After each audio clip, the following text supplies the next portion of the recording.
Hello students, my name is Brenda and welcome to our other lesson of today.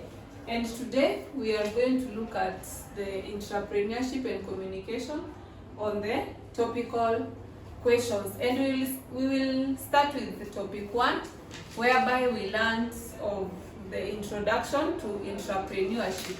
And we have some questions of which we are going to tackle every question we find the answers. So we have question number 1, and the examiner wants you to suggest 5 strategies that a government could use to promote growth of entrepreneurship in a country. So the ways the government can use to promote entrepreneurship in our country, let's write the promotion of entrepreneurship by the government.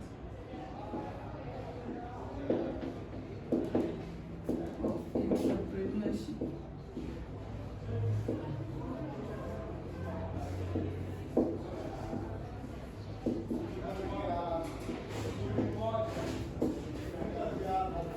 So as a good student, you need to understand what the question is asking you to do. So in our question we have we are told to suggest 5 strategies that a government could use to promote the growth of entrepreneurship in a country. So we have the government can always help in the export incentive schemes, and with that said, the government can help individuals and other businesses and industries to have the incentives whereby there is free duty of imported raw materials. So there will be duty-free imported raw materials. So the government will help in the exportation of incentive schemes. Export incentive schemes. So that is number 1. The second one of the 5 ways is that the government could put up with friendly policies. We have friendly policies whereby the Kenyan government will formulate and implement the policies that are intended to promote trade and industrial development. So we have the friendly policies, friendly policies.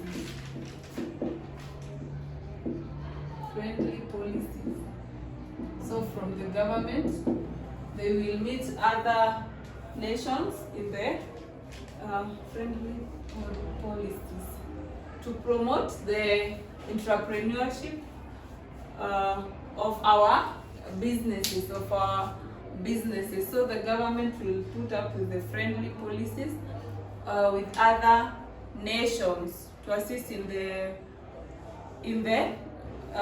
viability, in the identifying the viability of business opportunities. So this is the second way that the government could promote growth of entrepreneurship in a country. We also have the government in the promotion of the business, in the growth of entrepreneurship. The government may issue trade licenses. The government may issue trade licenses to make sure that the business is ongoing smoothly. The government should issue trade licenses to the business ladies or gentlemen. So we have this is the third one, number 1, 2, the third one. Then we have the 4th one. We've been told to highlight 5, to give 5. So the 4th one is that the government could also provide training opportunities. The government could provide training opportunities.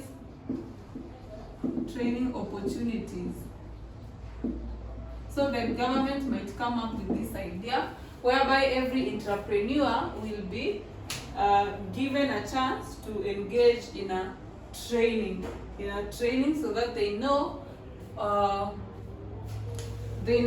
of how to plan about their businesses. So we have the government will provide training opportunities, also provision of finance. So to start a business as an entrepreneur, you always need capital. So the government might provide finances to its entrepreneurs, provide finances, and these finances will help in the running of the entrepreneurship. So these are the 5 strategies that the government could use to promote growth of entrepreneurship in a country. So you might have this, or you might have others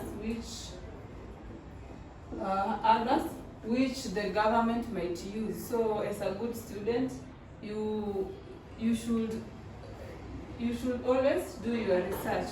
Not these ones exactly, but also there are others. So there is also import incentive schemes. Importation of incentive schemes. The government should import incentive. The government could import incentive schemes, and this will benefit the entrepreneurs, and it will benefit the entrepreneurs. So the main purpose of the incentive schemes is to encourage the formation of manufacturing enterprises through reduction of input tariffs and inputs such as machinery and also raw materials. So the government might promote the entrepreneurship through all these 5. So we also have the question number 2 on the same topic 1, introduction. Topic 1.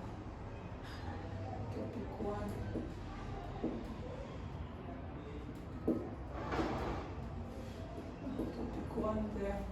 So the introduction to entrepreneurship. We also have another question where we've been told to distinguish an entrepreneur and entrepreneurship. So you distinguish between an entrepreneur and entrepreneurship. You have entrepreneur, you distinguish the difference between the entrepreneur and the entrepreneurship. So my good students, just like we said, an entrepreneur is someone who organizes, manages, and also assumes the risks of a business or an enterprise. The person who manages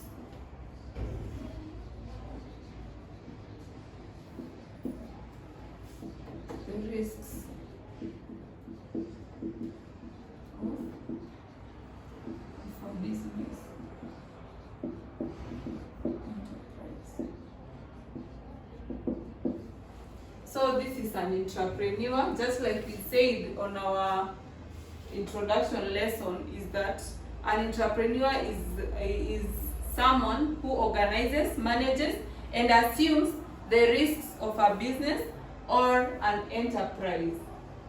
Okay, so my good students, by now you should be able to know what entrepreneur is and what entrepreneurship generally means. So entrepreneurship is the practice of starting new organizations, particularly new businesses, generally in response to some identified opportunities.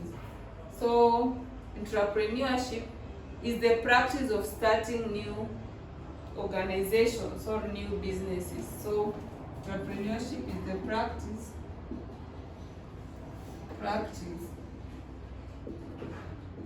of starting new businesses. So that is what we call entrepreneurship.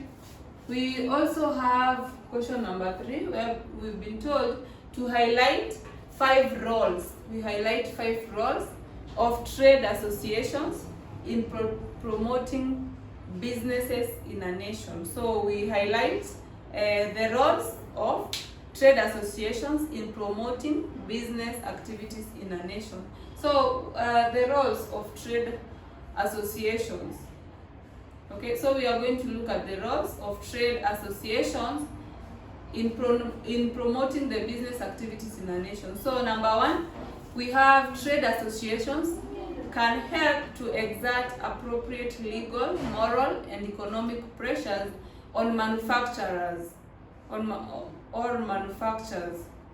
okay, and trade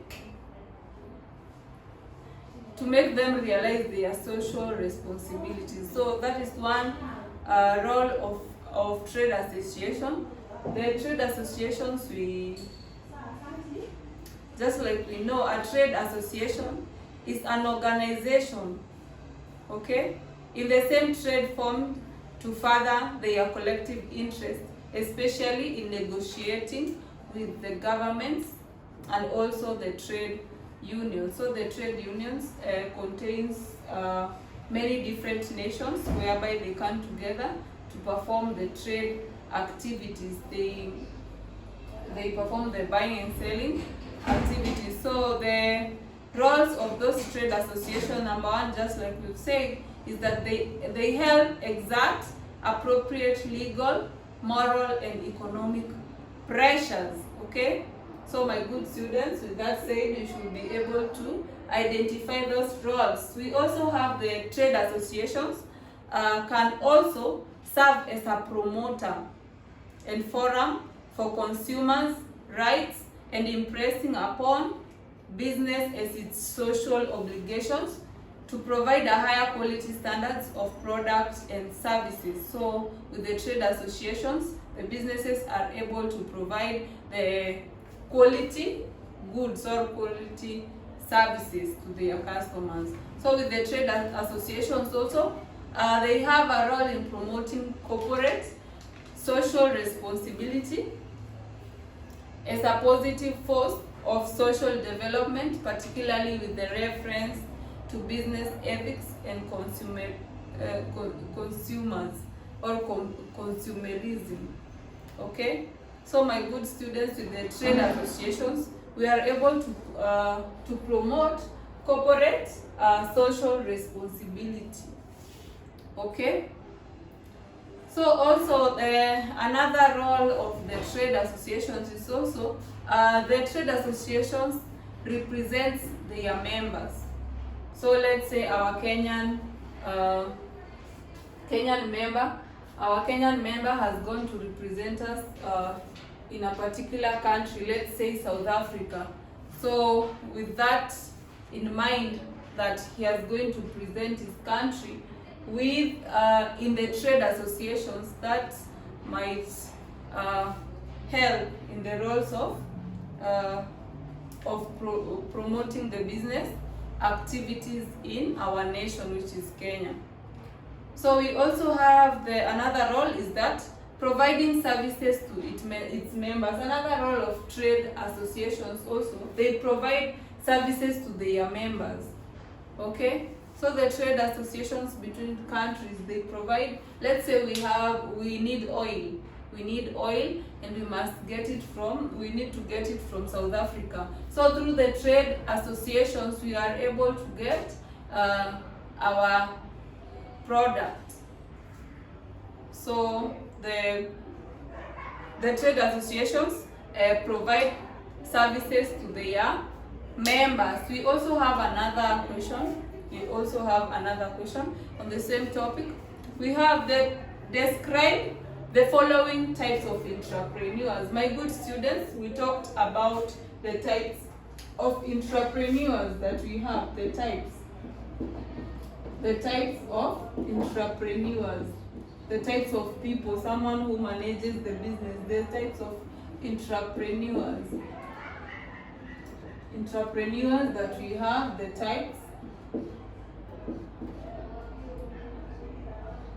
the types of entrepreneurs that we have, and we have one known as drone entrepreneurs. We have one known as drone entrepreneurs.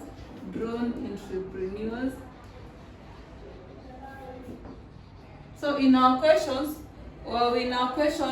this question, we are told to describe. That means you need to tell us who the drone entrepreneurs are. Who are they? Or how do they look like? How are they characterized? So the drone entrepreneurs, they are the entrepreneurs whereby they can suffer loss but are not ready to make changes in their existing method. So they are fixed. Okay? They are fixed, just like we said in our other lesson, is that the drone entrepreneurs, they always refuse to adapt to making changes in production formula. So if they've decided this is how we are going to manufacture this good, they will not change that. They will just do according to their way of doing things. They will not change that depending like when the technology changes, they will not change. So they are the drone entrepreneurs. We also have the Fabian entrepreneurs. We have Fabian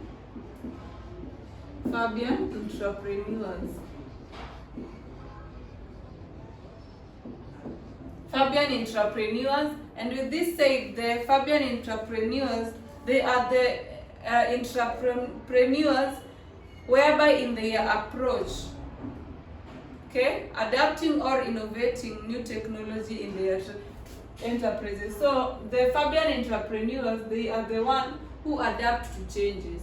Let's say today they bought a machine whereby it uses the normal technology, and tomorrow the technology advances, so they will end up buying other machines according to the technology. So they like innovation, they like innovating their commodities, so they like innovation.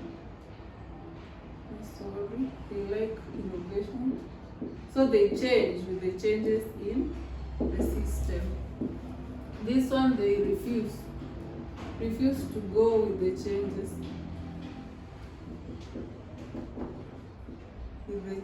They just keep their norms. So we have the third one, which is another type of entrepreneurs. We have another type of entrepreneurs whereby we have innovative entrepreneurs. We have the innovative entrepreneurs.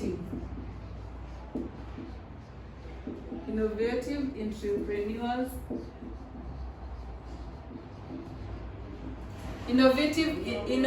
entrepreneurs. These are the entrepreneurs whereby they are aggressive and they possess an art of clearly putting the attractive possibilities into practice. So whenever they see something new, they keep practicing. The innovative entrepreneurs keep practicing their new ideas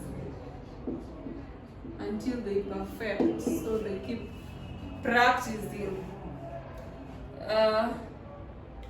So those are the few types of entrepreneurs that we have. We have the drone entrepreneurs, the Fabian, and also the innovative. So my good students, you should always know these types of entrepreneurs and also know how to describe the entrepreneurs, the difference between all of them. So we will head on to our next question. Okay, our next question. So our next question says, outline 4 business environmental factors an individual could consider before joining self-employment. The factors that an individual could consider before joining self-employment. And self-employment is the entrepreneurship world or the business world. So the factors that an individual should consider, we have number 1, the customer. Before you start your business, you need to see where you need to look at where will you get your customers. Do we have people who have a need on what you are selling? Okay, so my good students, you need to look at number one, the customer, the availability of market for your products also, and also we have the competition. So how is your competition with other businesses that sell the same commodity that you have? So what do they do that you don't? Okay, so you check on your competitors. Also the political factors. And with that said, it's important that businesses should be established where there is political stability. Okay, check on the political stability, whereby they will fail to achieve the desired level of productivity if there is any intervention by the government. So political stability also should be a factor to consider as an individual before you get in the self-employment community. Also we have the economic factors that you must look at. The economic factors, they include like the inflation rate, also the exchange rate, the interest rate. Okay, so those are the few economic factors that you should look at before entering into a business or before joining the self-employment world. Also we have some social factors, where you need to look on the social factors, whereby you should check your surrounding, where the business operates. So that's the social factor. That's one social factor to consider. We also have the culture. We are still on the social factors. We have the culture. Just like we said, you sell commodities according to the culture of that community, how they look at things, what they want, what they need at that moment. So that's where you should check on that social factor before you start your business. We also have the technological factors. Just like we know, the technology changes every day. People come up with new innovations, new things. So the resources that you need towards the research and development of your business, you should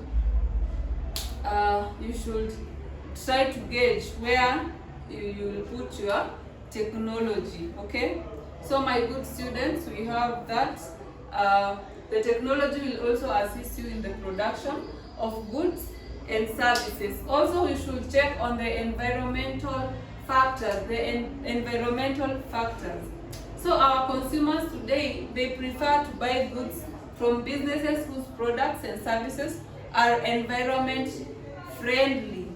Okay, so the customers will prefer the goods which are environmental friendly. So that's another factor. You check on the environmental factors before you start your business as an individual. So that's the end of our question number 4. We also have the question number 5, whereby we've been told to outline 5 contributions made by entrepreneurs to the economy of a country. Outline 5 contributions made by entrepreneurs to the economy of a country. So we have the contributions made to entrepreneurs to a country. So with that question, what comes on your mind? So my good students, we need to see the how an entrepreneur promotes the economy of a country. Okay, so let's see how an entrepreneurs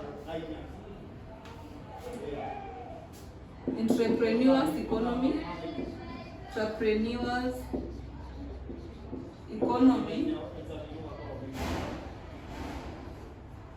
to a country. How does this entrepreneur promote the growth of the economy to a country? So let's look at that question. We have job creation. We have number one, job creation. The entrepreneur's job creation. We have job creation. So when you establish your business, you will need people who will come and perform the functions. Maybe you need some manpower. You have to create jobs for those people who will assist you. So there is job creation in the economy. So there's job creation when you establish a new business. You might also employ yourself. You become the self-employed in your business. So there is job creation in the economy. Also, we have number two, which is there is improved quality of life or standard. There is improved quality of life or standards. That means when the entrepreneurs are creative and highly innovative, they will be able to design goods and services that fit customers' specifications. Let's say you are a tailor and you've come up with that design where it has never been seen in this world. So you end up using your creativity and to be innovative in our world. So another contribution to an entrepreneur is that there's improved quality of life, improved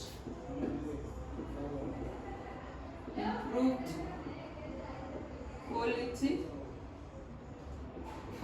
of life. There is improved quality of life.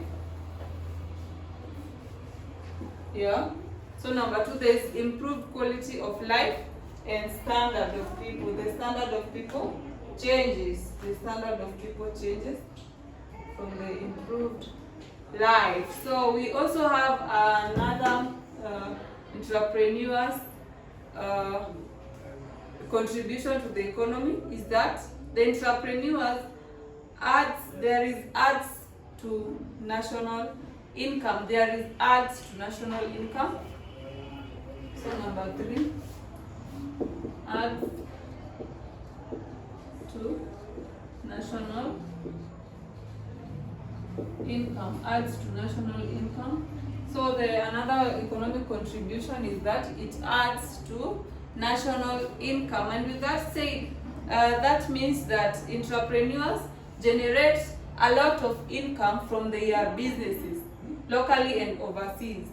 And the amount of money generated can be used for more investments and also to provide citizens with goods and services. So there is adds to the national income. There is adds to national income. We also have another contribution to the economy by the entrepreneurs.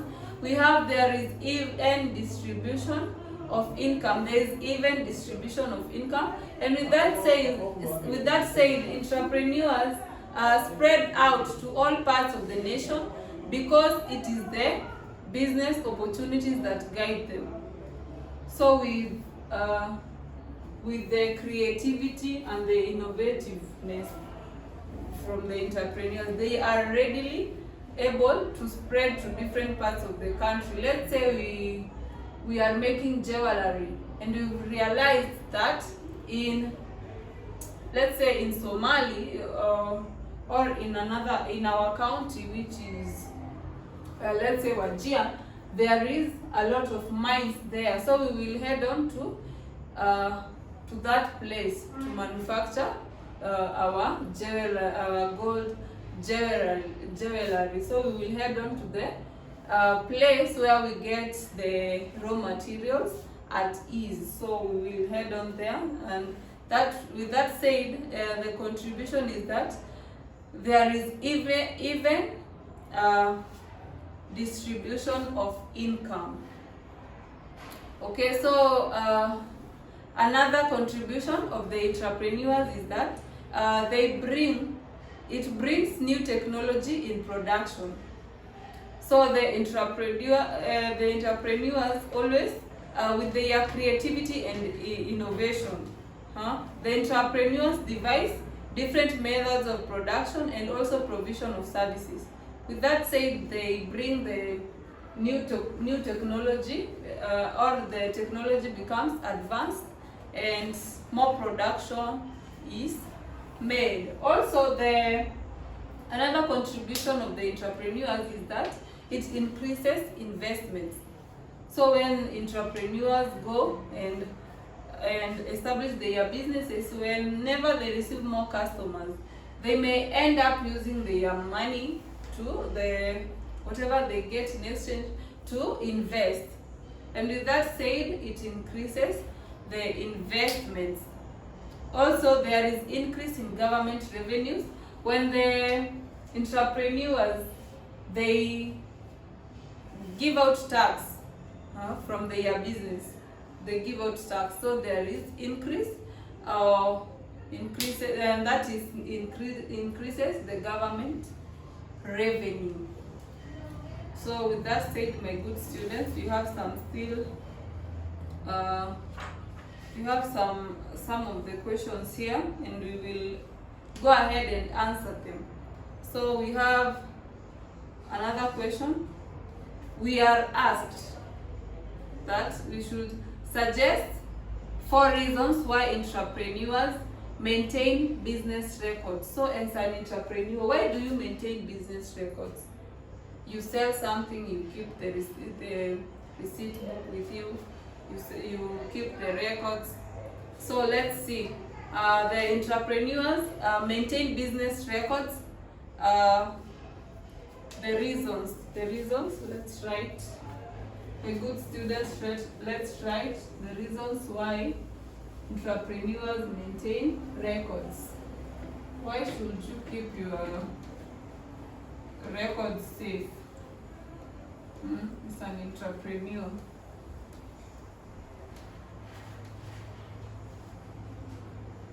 So let's write reasons for keeping records. The reasons for keeping entrepreneur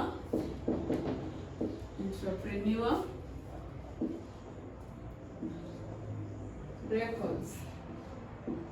So let's see, why are we keeping these records? Why do we require the records? Okay, so there is ready reference, and sometimes the customers may repeat their past orders.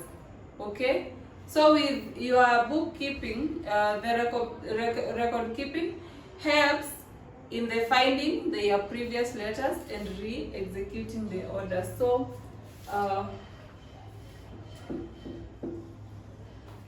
one way is that there is ready reference. With keeping records, you can refer from there. Ready reference. There is ready reference. So there is ready reference. When you need to check something on that, you need to get your reference book and you confirm. So there is planning also. Planning, there is ease for planning through record keeping. The record keeping, you can. There is easy planning. That is, the management has to refer to past records for framing business policies. So the management need the information for planning. We also have, there is better control. Another reason for keeping records is that there is better control. There is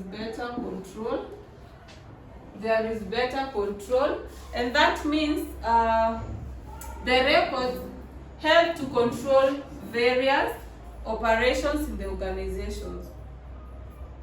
Okay, so a proper check is kept on incoming and outgoing letters, and also the letters requiring immediate attention are disposed of quickly. So there is better control. We also have there is evidence. Okay, record keeping provides documentary evidence for use in the court of law in case of legal disputes. So in case of legal disputes, there is evidence. So you will just come up with your records in case there is dispute. So another reason why entrepreneurs maintain business records is that it is legal compliance. It is complying with legal compliance. For legal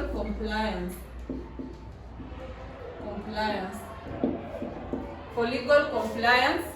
And with that said, keeping records helps to fulfill the legal obligations by keeping the documents and records which are required to be preserved under the provision of law. So that's these are the reasons for entrepreneurs keeping their business records.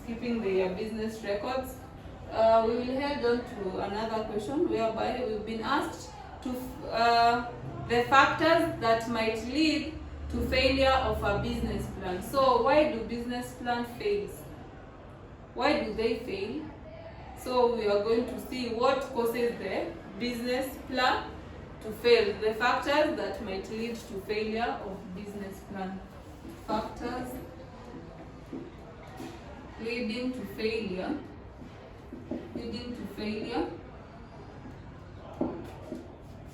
of a business plan. So the factors, let's look at these factors. The factors that might lead to the failing of a business plan. So we have this entrepreneur. He has a plan of starting their business, and he did not summarize his business plan on the right way. So we have one of the factors is that goals set by the entrepreneurs are unreasonable. So we have unreasonable goals, and with unreasonable goals there is failure to the business, the plan of the business, the visions. Okay, unreasonable. We've said unreasonable goals. We have unreasonable goals. Okay, so unreasonable goals is one factor that might lead to failure of a business plan. Unreasonable goals. We also have the objectives might not be measurable. So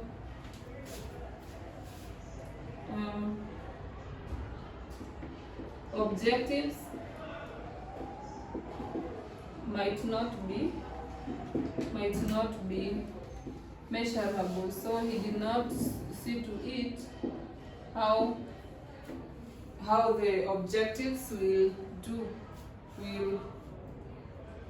do in their business. So the objectives are not measurable, and this is another factor that will lead to failure of a business plan. We also have the entrepreneur. Maybe he has not made total commitment to the business. This entrepreneur is the one who is carrying the vision and the mission. And if his mind and actions are not both in the business might end up failing, and that means the entrepreneur is not committed.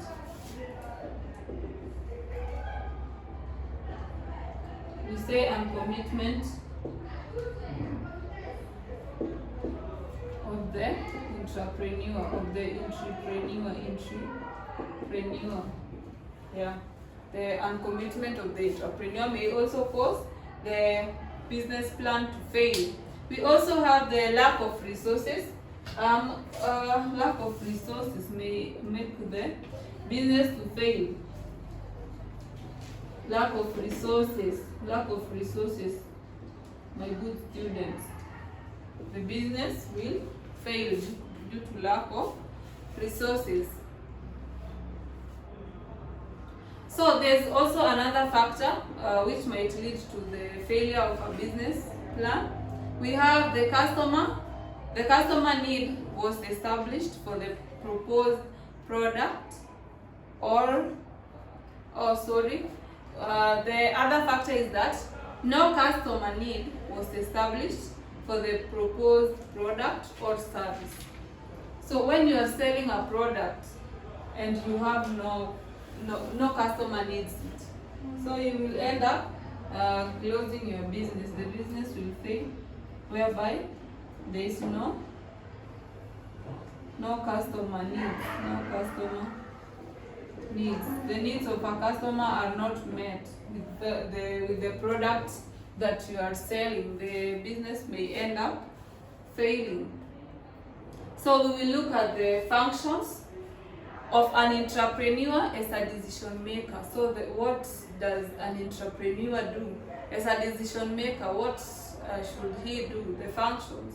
So we have function number one is that the entrepreneurs determines the business objectives suitable for the enterprise.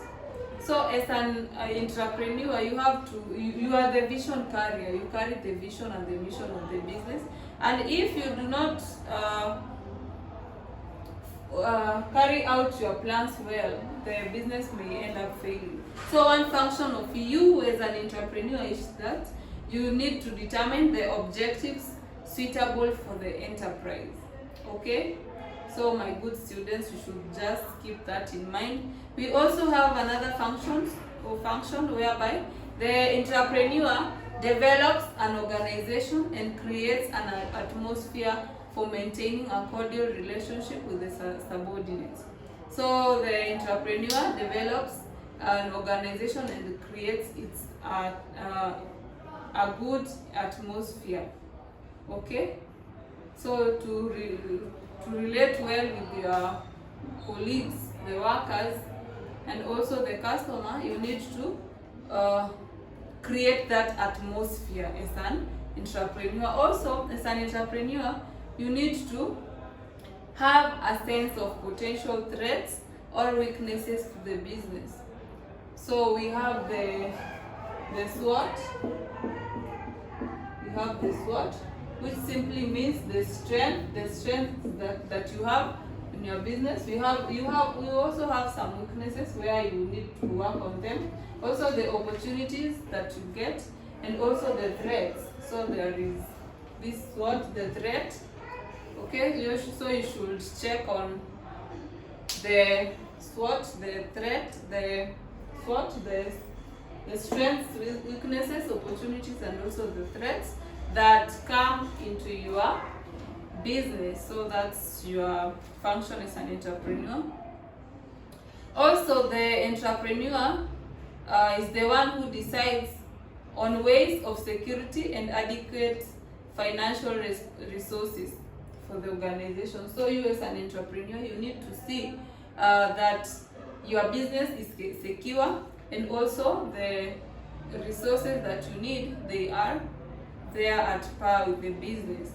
Also, another function of an entrepreneur is that he or she decides on introducing advanced modern technology. Okay, if you want your products to be known, so you will use a favorable social media platform to make your business known in the community or the outside world, in the overseas. So that's another function. Our last function of an entrepreneur is that the entrepreneur is supposed to decide on the development of market for products, and also modifies the existing product in accordance to the customer needs. So as an entrepreneur, you need to see what do your customer like most. How best can you improve your commodities? How best can you innovate your product? So as an entrepreneur, those are your functions. Those are your functions. Those are your functions. So we will continue. Okay, we will continue. We have importance of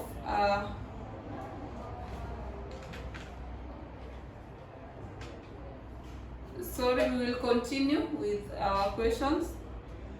Sorry for that.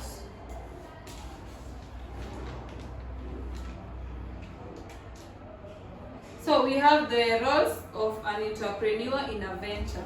The roles, we've been told to give out the roles of an entrepreneur in a venture, the roles of an entrepreneur in a venture. And we have an entrepreneur in a venture should be a decision maker. So one role of entrepreneurs is decision making, and that means you are responsible to accurately determine the needs of a customer and also design in your mind as an entrepreneur the goods and services to meet the customer's needs. So as an entrepreneur, you have to be a decision maker. So decision making is a role you have to play in. Also, as an entrepreneur, another role is that you determine the capital requirement. So you need to know your business, the capital worth of your business, and how you can improve, you can add in capital to your business. So the entrepreneur provides the capital required to start and grow the business. So that's another role. Also, as an entrepreneur, you have another role, which is staffing. Staffing is the responsibility of the enterprise to provide the business with the required number of staff. So you need to know how many staff members do you want in your business? Do you need? Okay. So also another role of an entrepreneur is that they meet the liabilities of the venture, to meet the liabilities of the venture. So let's say we need electricity in our we need electricity in our farm. That means we need to put in the expenses, which is the liabilities that we need there. We will every month or every week we are going to settle on our electricity bill. That is one role of an entrepreneur, whereby they meet the liabilities of the venture. Also, the entrepreneur's role is to assume the business risks. So with the business risks, the entrepreneur provides or takes responsibility of an enterprise to determine the type of risks that could face his businesses or his business. So with that said, my good students, I'll just ask you to find more and more questions from our past papers. We've just tackled a few, but we have many question papers on which we can't handle them right now because of time. But the next class we meet, we will continue with the topic 2, on the topical questions in our lesson. So for now, my good students, let's reach at that point.